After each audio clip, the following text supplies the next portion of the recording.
Welcome to The Wonder, exploring perspectives, rituals, and observances of modern, naturalistic, earth-revering, pagan religious paths. Here are your hosts, Yucca and Mark. Welcome back to The Wonder, Science-Based Paganism. I'm your host, Yucca, And I'm Mark. and today we are talking about the holidays with a capital H there.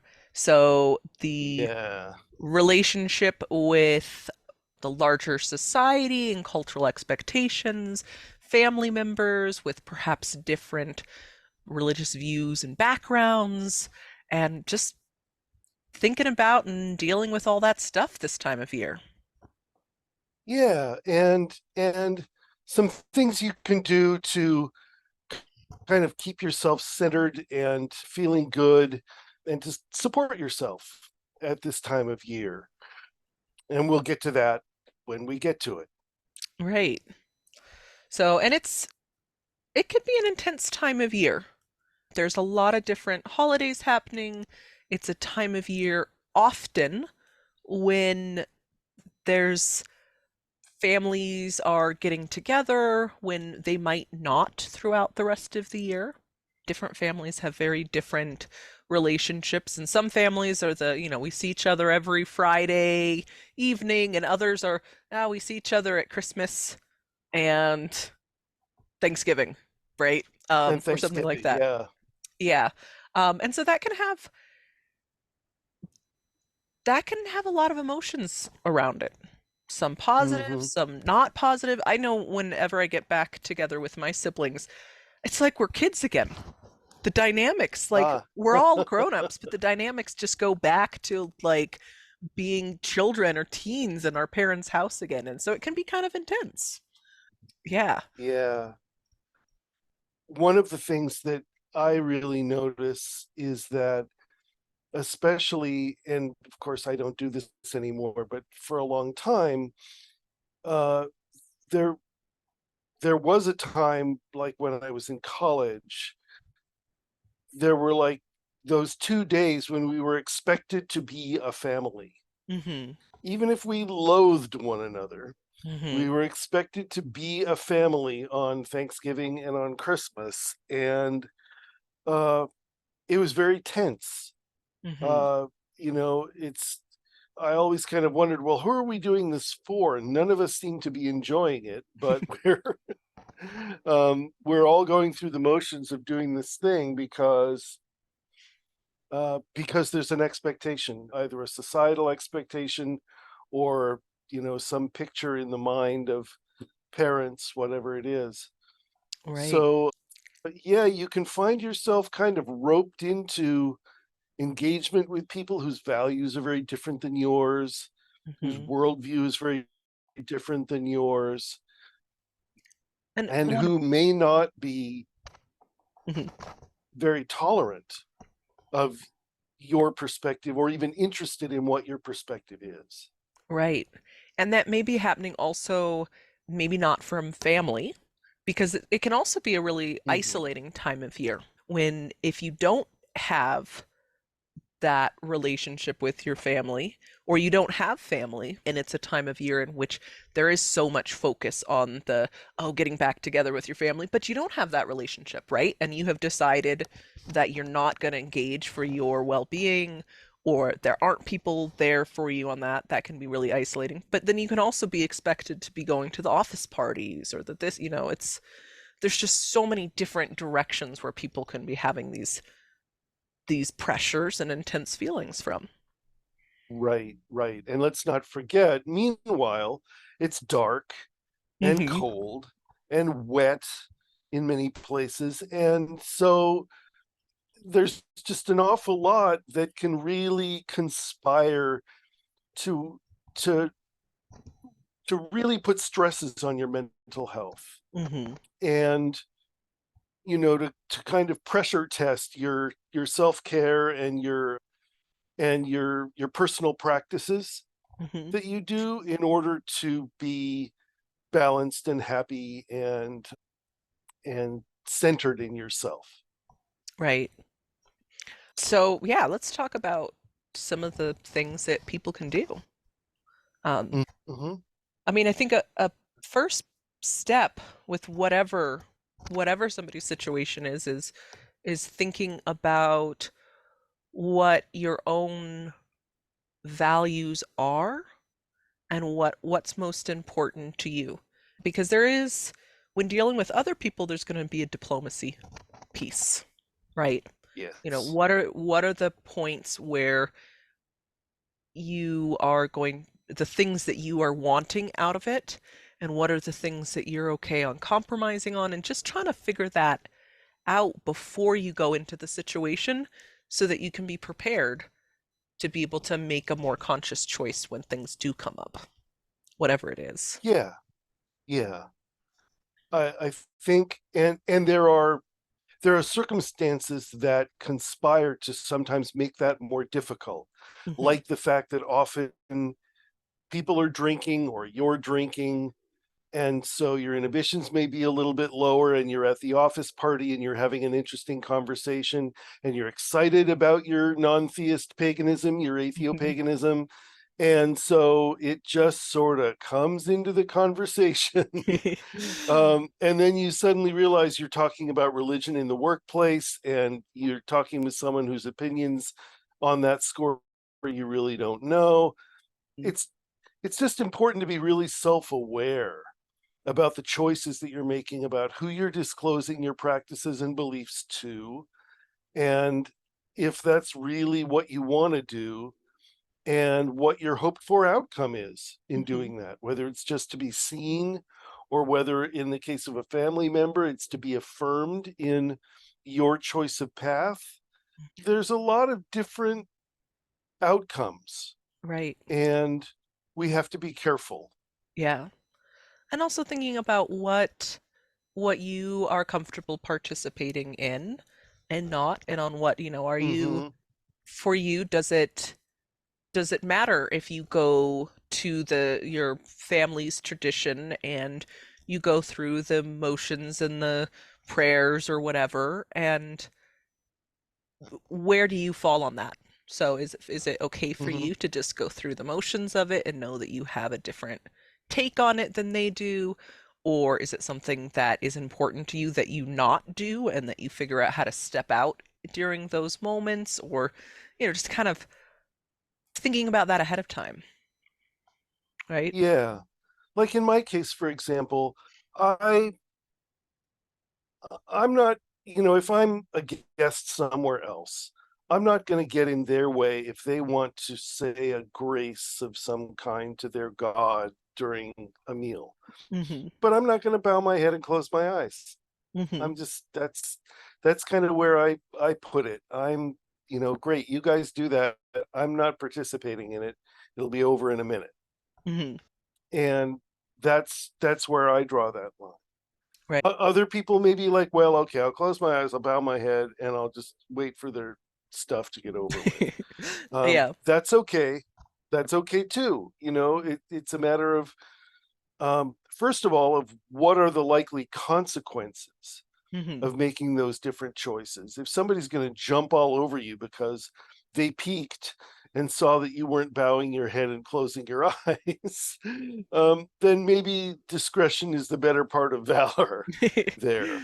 Maybe that isn't the particular hill to die on. But we have to have integrity within ourselves too, right? I mean, if you're not a Christian, you don't want to have to pretend to be one, Mm-hmm. and that's perfectly all right. And unfortunately, one of the things that happens in many families is that the families are more oriented around obedience and authority than they are around affirming the members of Mm-hmm. that of the family. And that's a very sad situation, and it's a harder one to negotiate. Right. And again, it's thinking about where you stand with that, because Hmm. somebody else doesn't have that answer for you, right? Mark or I can't Yeah. say this is what you should do because we're not you, right? We don't know what it feels Stand up like, and march out of the room. right? I don't know, I right? will not What is I the will not participate in this nonsense. and it also might change, right? Because we Yeah. change, the relationships that we have with people change. Where are we at? Where, you know, were you sick the week before? And so your emotional regulation is maybe not what it normally is, or, there's so much to Right. consider with that, right? And so I mean, I would just encourage compassion with ourselves for that, and Mhm. with other people around us as well, knowing that, it can be really emotional for them as well, even if we don't Yeah. believe. I know certainly there are people who I know who, and even some family members, some of my non-pagan family members who, they really do believe that the choices that I'm making are going to end up hurting me, right? Because they really do believe in Uh-huh. like the framework of the, heaven and hell and there being an ultimate good and evil, and, and I certainly don't, obviously don't agree with them on that, but Yeah. I can still be understanding about how that might feel to them, right? And be aware Sure. of how they might be feeling in the way that I respond to them. Now, that doesn't mean that I'm going to change my beliefs, but knowing No. when I'm interacting with them about how real and potent those feelings can be, and Right. how Right. I disagree with it, but I think it's coming from a good place, even if I think they're wrong. But, Well, and particularly because in those religious traditions, a part of the whole package is you're supposed to make other people believe the same thing you do, yeah. which is really not our approach. Our approach is much more, no, your job here, living this life that you were, through astronomically unlikely odds awarded, is to be you in the fullness of who you are, right? Mhm. And that means that you get to decide for yourself what kind of spiritual path you have, if you want to have one. And you get to decide for yourself what you conclude about the nature of the universe. Mhm. And if you take an evidence based, critical thinking, science based approach, you will draw different conclusions than someone who thinks that there is a cosmic authority that is going to judge them Mhm. and that's going to judge you, whether you believe in them or not. Right. So, compassion for them, I mean, most of them, I believe, mean well. Some of them are just very angry that someone will disagree with them because they find it threatening. Right. And there's not much you can do about that. Yeah. There really isn't. Just try and not Other take it other than personally. just a kowtow, yeah, other than just to, completely knuckle under and go, okay, I'm gonna go through the motions of all of your rituals. And I don't think that as people of integrity, we really want to do that. Hmm. It might be, it might be the easiest and safest choice for you. And I'm not ruling that out. I'm not pushing that off the table because I don't know what your situation is. Right. But for me, there were always adjustments that I could make that kind of communicated to myself, okay, I'm not doing what they're doing. Hmm. Uh, and maybe you draw the line on, well, I'm not going to go to church, you Hmm. know, I'm not going to do that with you. I'm going to do these other things, but I'm not going to go to church or temple or whatever it is. Right. Um, so it's very personal. And as Yucca says, really getting clear about what your values are and what's really important to you in this is essential. Because once you're on the train and it's moving, it's a lot harder to go, wait, okay, they're about to do a thing. Yeah. How do I feel? I really don't want to do this, but am I going to do this?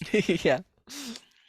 And there's so many different ways to handle it. Though what my family's doing right now is we've got little kids, right? So we have a 7 and a 5-year-old, and at home, and we're not shy about, we don't go out and announce it to everybody, but we're not shy about that. Yeah, we're pagan, and that's what we do.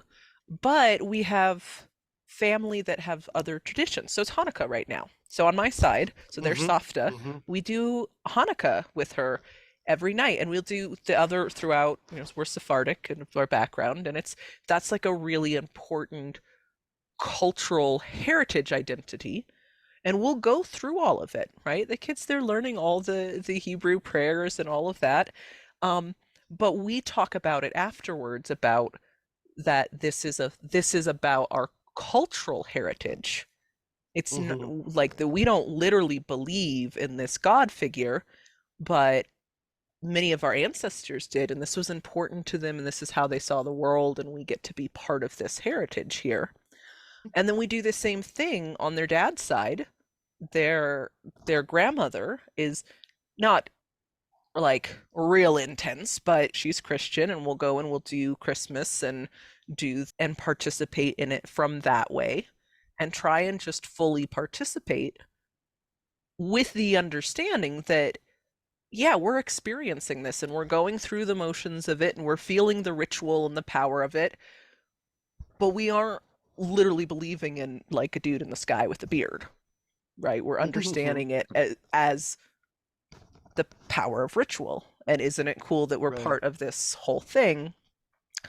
And I think that there's value in that. And I probably wouldn't be doing it as much if I didn't have kids, because I kind of get overwhelmed being around people. But that was something that we did is when I was growing up. My father was raised Catholic and then decided that was not for him. He refers to being a recovering Catholic. You never quite get away from that. But he would take us and we learned how to walk in and do mass, and nobody would know that I wasn't a Catholic, right? And we went through those, and we went to other places and different traditions, and I feel like that enriched me experiencing those things.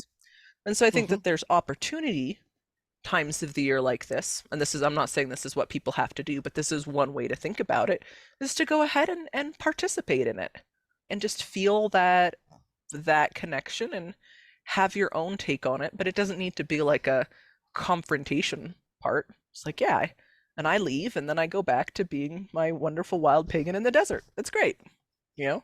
For a moment there, I got I got to be doing the Christian thing or the Jewish thing or whatever. So I really think a lot of this has to do with whether there is a history of suffering associated with that tradition. If there's been some kind of abuse, then, and you feel victimized by that religious tradition, then I can really see the value in drawing a boundary and just saying, this tradition was not good for me, and I'm not doing it. Right. I'm just not doing it. And maybe some people get mad about that, and maybe that's okay. Right. Maybe it's okay to live with someone's anger, because anger is not the worst thing in the world. We're afraid of it because anger can escalate into various kinds of abuse, and we don't want to be abused, so we tend to be afraid to be around people who are angry. But there are times when, in order to stand up for ourselves, we have to set boundaries, and other people will respond with anger. And that's okay. That can really be okay. I mean, you can just say, I see that you're angry. I know you value this tradition. It was not good for me. I'm not doing it. Right. And it's okay if you've got kids to say, I don't want them to have that experience either, right? Like in my case, the grandmothers are not pushy about it. But if one was and was saying, telling my kids, hey, you have to believe in God or you're going to hell or things like that, it would be an absolute no for us. But that in our situation, that's not happening. But if that was the case, for us, there would be a hard line of, nope, sorry. Yeah, I know parents who have pagan parents who have kids that are not allowed to be alone with their grandparents. Right. For exactly that reason, because the instant that the kids are alone, the grandparents start proselytizing about Christianity to them. Yeah. And I mean, there's just all kinds of ickiness about that. But people that are grandparents and are really indoctrinated are unlikely to change. Right. So you just have to do what you can to protect your kids, and you Yeah. have to set that boundary. Especially when it's coming Uh, from someone who is a family, who's supposed to be a trusted family member, right? yeah, Because we get who it you from love. everywhere in around us in the culture. What's playing on Netflix right now? You go there and there's Christmas stories and the morals and all Hmm. of, um, but when it's even closer, it's harder, right? It's Hmm. easier, at least I find as a parent, to be like, okay, let's have a conversation about why do we see this all around us and what do these symbols mean and stuff. But when it's really coming from, yeah, but I'm supposed to trust, you know, nanny or whoever it is, it's different. It's harder Yeah, to do that. yeah, for sure. Yeah, I mean that's something that I'm honestly glad I don't have to negotiate. It's, I mean, because I don't deal with my family, I wouldn't have to address any of that. But there are certainly plenty of people around in life Hmm. who have very strong beliefs and feelings, and they will let you know about them. Yes, Uh, and so you kind of have to especially when you didn't forearm. ask. Yes, yes. So you kind of have to forearm even very young children with a sense of skepticism, which is healthy. To learn how to think critically. Well, does that make sense to you? I mean, I know that somebody that you really love told you that, but that doesn't mean it's true necessarily. Yeah. To kind of undermine that knowledge by dint of authority, that logical fallacy. Of course, it makes it harder as a parent because they're going to be skeptical about your stuff too. Yes, which is Uh, harder, but a good, kids teach us a lot. They make you grow up. I I think it's healthy, It's honestly. good. Yeah. I do. It's like, hey, I Yeah. mean, if they I have a I good had my argument, oldest use then the line back on me that I had told her that it's okay that not everyone believes the same thing. And then later when I was telling her about some of the behavior that she did was not appropriate, she told me it's okay for not everyone to believe the same thing. And I'm like, I mean, you got me there, but uh-huh, it's still not okay to do that to your brother. And okay, uh-huh, so yeah, they'll turn it around on you. uh-huh. Well, that's good. That's a part of the individuation process. They're becoming themselves. Yeah. Just Yeah, negotiating that. And I think that's the theme that we're really talking about this time of year is negotiating your your own feelings, feeling through what's going on with them, looking at your values and that balance of what are you going to do, right? And right, if right. again, we don't And have there's the answer. Yeah. this huge cultural juggernaut that gets unleashed at this time of year every year around Christmas, particularly. Mhm. And it's just, it's unavoidable. It's everywhere. And so, having a plan for how you're going to deal with the situations where you have to rub up against that is a pretty useful thing to do, I think. Yeah. And some of those things may be very, very practical things, right? Some of them might be practicing grounding techniques that you've done and working with ritual symbols, and others may be things like, being really strict about making sure that you're getting the amount of sleep that your body needs. And Hmm. making sure that you are eating the things that you know are going to make you feel good and not doing the things that won't. Because that's a really tough Right. thing about this time of year. Um, There's sugar and it's sugar alcohol everywhere. Yeah. everywhere. And it's been like that for 2 months now. Right? We say it's like Yeah. flu season, but it's also like, well, we kick it off with a holiday that's all about going around and getting candy, right?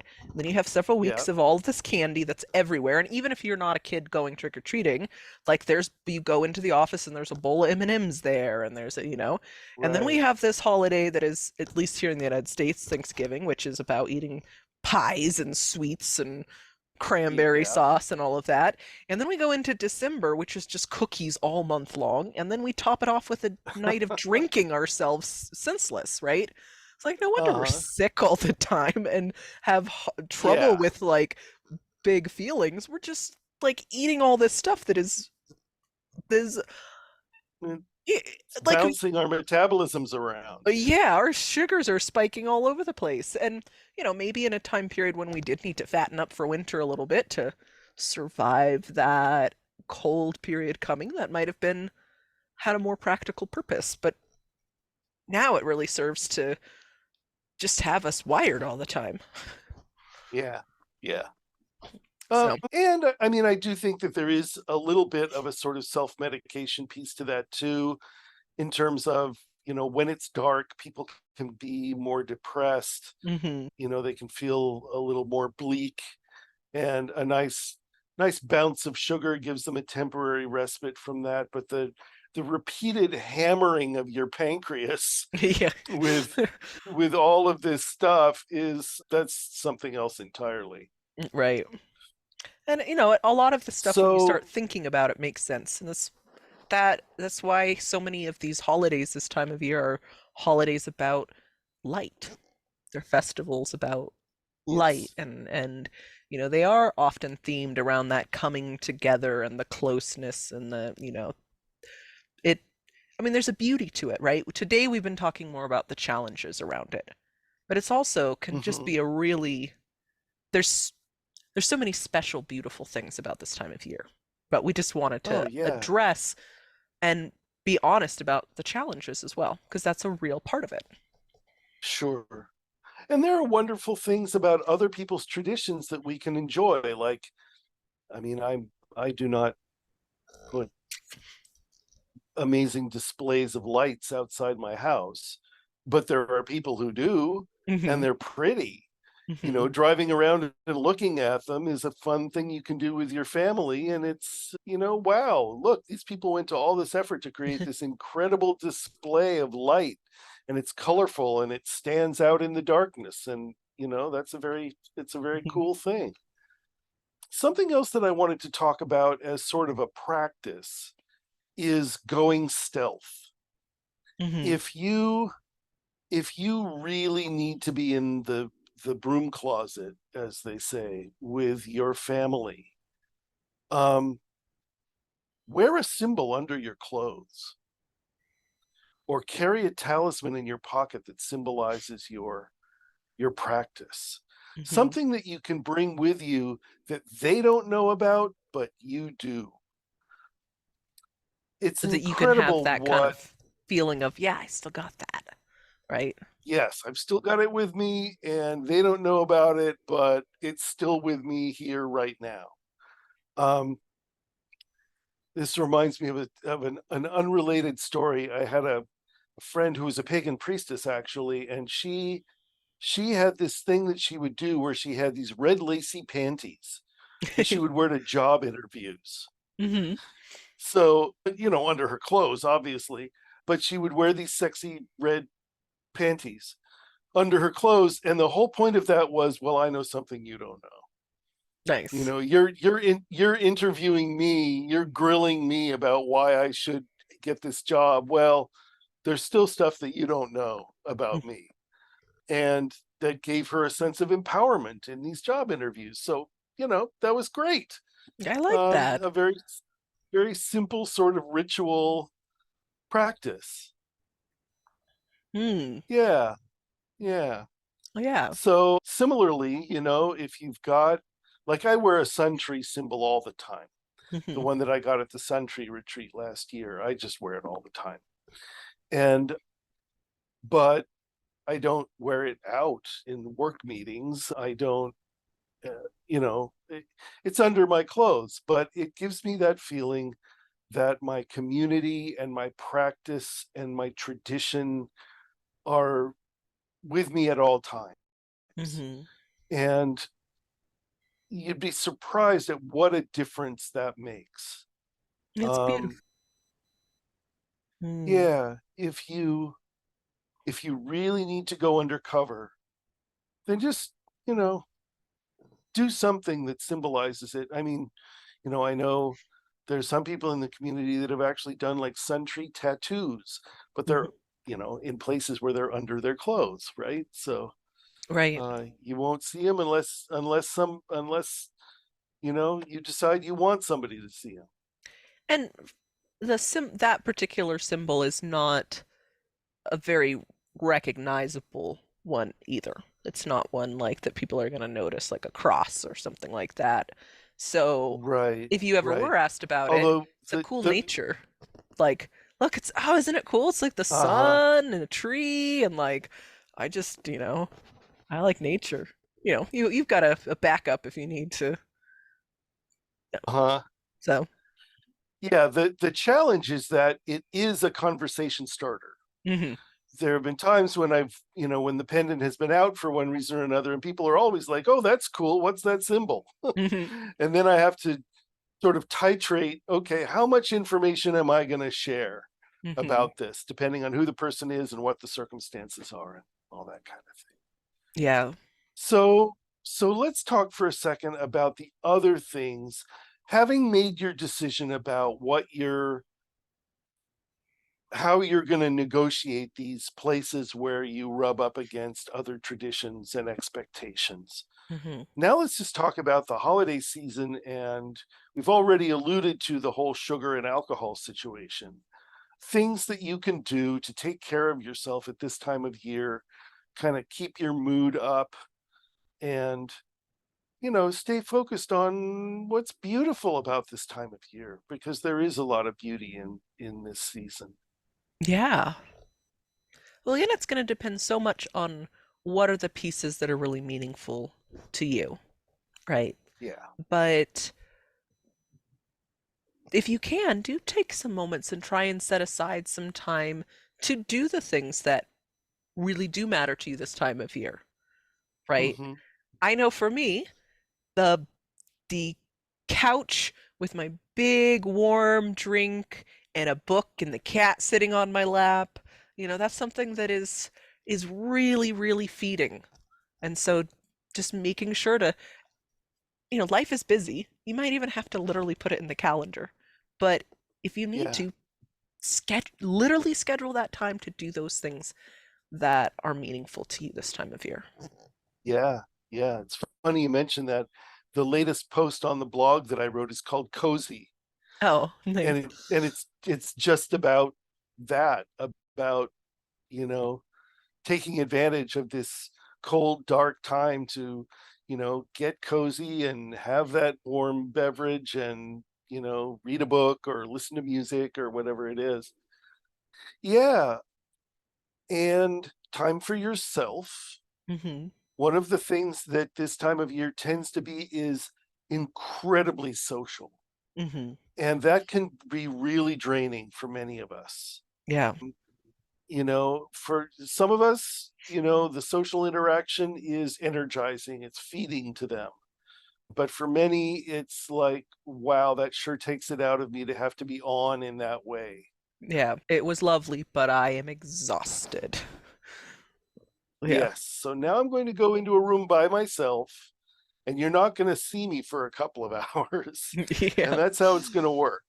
Right. And that is a perfectly legitimate expectation. However busy the season is, you have a right to care for yourself in that way, or Right. whatever way seems necessary. If you want to sit outside in the dark, look at the night sky, get hmm bundled up, Which the Geminids watch are the happening right stars. now, by the way. Yes, they are. Yeah, the So Geminid meteor shower is happening.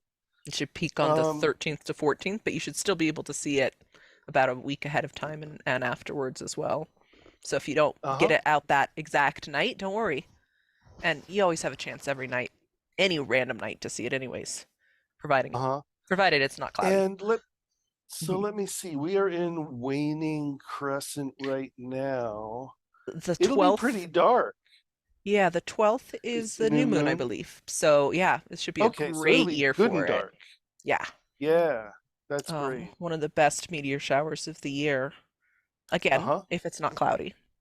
That's Right.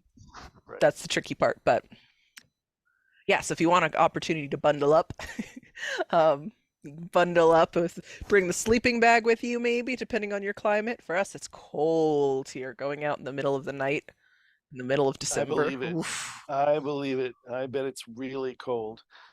For us, it's in the low 30s, sometimes dipping below freezing, but it won't get down into the 20s until late January. That's when the Yeah, real cold hits. we're Yeah. teens every night. Sometimes we've been already been Wow. in the single digits. So, That's cold. It's really cold. yeah. But if we get cloud cover, it actually kind of keeps it a little bit warmer. So, Sure. Yeah, you yeah. get that insulating effect. But anyways, talking about getting that a little bit of time for yourself and speaking to the parents if you've got kiddos, you know, maybe give yourself some grace and let them have a little bit more of the screen than you normally would so that you can take those moments that you need for yourself and go, it's okay. You don't have to be perfect right now. You're going to be a better you if you've gotten a chance to take care of yourself, or whatever the Yeah. situation is for you. Every family is going to be different. Every situation is going to be different, but give yourself some permission to do the things that you need to do for yourself, whatever that Right. whatever that is. And don't forget about those seasonal traditions that you really enjoy. If you like making a wreath, well, make Hmm. sure that there's time and opportunity to make a wreath, whether it's by yourself or with your family or however, or friends or however that works. If I mean it's we're already well into it now, but if you like doing sort of an adventy kind of thing, there's instructions for an Ethiopian advent calendar on the blog, and you can make one of those. And there's lots of secular It's ones available too. you know There are, yeah, hmm yeah, and then there's ones that are filled with chocolate. yeah, if you get started late, you could just kind of catch up. Of Yeah. course, we were talking about being careful with the sugar there. Right, um, right. That's another thing that you can really do to take care of yourself, even if you're going to indulge in the cookies and the mulled wine and whatever it is. Do make sure that you're eating the stuff that helps you to feel well. yeah. Get that protein, eat those vegetables, whatever it is that makes you feel solid and nourished and not with that sort of shaky edge of sugar hmm rush. and Do con- that. and consider what strategies you need to help you with that, right? Some people can have those sweets in the house and not touch them. I'm not one of those Hmm. people, right? If Ah. I have cookies, I'm gonna eat those cookies, right? Hmm. So for me, I know I just can't, if I'm gonna go ahead and I'm gonna do Christmas cookies when we go over to grandma, well, I'm not gonna bring any of those home. I'm not gonna have any at my house ahead of time so that I can do that, right? And each person's gonna be different, right? Some people are abstainers. If you are, great. If you're not, that's okay. You don't have to beat yourself up. Just set yourself up for success ahead of time, right? Right, right. Yeah. And and you can do that in a broader context as well. Like what I do, for example, is I just acknowledge that late November into December, there's going to be some drinking going on. Hmm. But after my birthday on January 3rd, I just stop and I do my spring fast until the spring equinox. Hmm. I just don't drink at all. So, it's a way to give my liver a break and, to get out of, make sure that it's not a habitual thing, Right. that like, okay, it's 6 o'clock, it's time to have a glass of something. I Hmm. don't want that to be my life. So, Well, and let's oh, go remember to ahead. come back to that when we get to the spring because there's a lot of value in doing something like that kind of Lent, or the fast of the giving Yeah. something up and occasion. A lot of cultures around the world have periods built in that are fasting of some kind, Yes. whether it's something like alcohol or whether it is, literally dry fasting or something like that. But that's a really powerful tool that we should come back and explore because there's a lot of value in it. Absolutely. Absolutely. I mean, this was an idea that I originally got from John Halstead, who is a leader and writer in non-theist paganism, wrote the foreword to the Atheopaganism book. Hmm. And yeah, he wrote about pagan Lent, Hmm. basically. And I I really do think there is value in it, but I'm not going to talk about why. We'll do We'll that come in a back. future episode. Yeah, we're in a different season at the moment, but yeah, Lent and Ramadan, and there's a lot of Yeah. traditions like that. Yeah. So Yes. yeah, all right. Well, anything else? Any particular things that you like to do to sort of? I mean, sounds like you have it set up in a less stressful way than it could be, since you don't have the Well, like. I don't deal with my blood family. I have Yeah.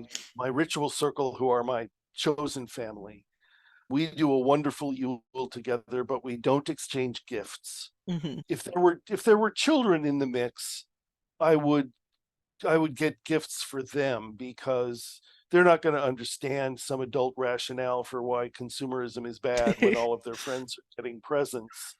And and I wouldn't even try. That would be cruel. Um, but Nemea and I don't do gift giving back and forth either. We have enough stuff. Hmm. Uh, so Yeah, the grown-ups in our there's family don't either.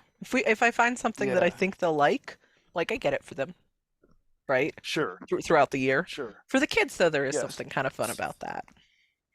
Just yeah. absolutely, yeah, yeah, and so that stress is eliminated, and that is a huge piece of the pressure that people can feel at this time of year. Hmm. The financial pressure, the shopping pressure, the getting people the right thing pressure, all that stuff.